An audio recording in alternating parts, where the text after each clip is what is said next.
এই দেখো, আজকে খুব ফুচকা খেতে ইচ্ছা করছিল, কিন্তু যেতে ইচ্ছা করছিল না দোকানে।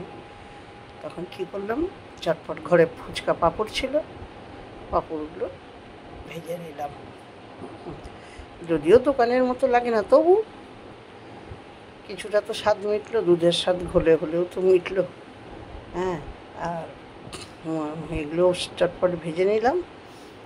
আর এখানে মটর ছিল, আলু সিদ্ধ, পেঁয়াজ কুচি আর ভাজা মশলা দিয়ে মেখে নিয়েছি। আর এখানে তেঁতুল জল 2 রকম করে রেখেছি, একটু ঘন আছে একটু, সেটা দই দিয়ে খাওয়া যাবে, আর এটা পাতলা করে করেছি। দইটাও করে দেখো, আরও পেঁয়াজ কাটা আছে। আর ভালো করে সব মেখে নিয়েছি। আমার তো এখন ভয়েস দেওয়ার সময় খুব লোভ লাগছে মনে পড়লেই, দেখেছো কেমন। একদিন তোমাদের দেখাবো আমি ঘরেও বানাই ফুচকা, কেমন টেস্ট হয়, কেমন দেখতে হয়, সেটাও তোমাদের দেখাবো। তোমাদের কার কার লোভ লাগছে বলো। হ্যাঁ, জানি তোমরা সবাই জানো এটা পাঁপড় দিয়েও করা যায়। দেখো, এই দই দিয়ে ঘন দইটা দিয়ে আর ঘন তেঁতুল জলটা দিয়ে একটু দই ফুচকাও করা হয়েছিল।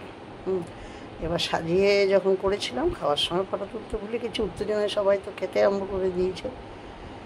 আর এইটা যা হয়েছে, এটা তো শুধু খেতেই আমার বেশি ভালো লাগে জানো।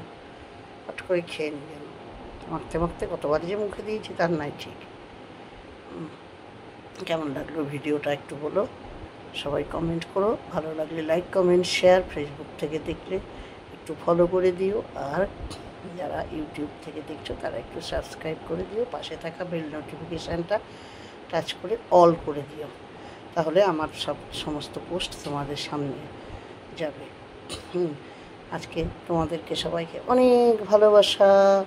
তোমরাও এসব খাবে তো ঘরে চটপট করে নাও, এগুলো কিন্তু কোনো ব্যাপার না।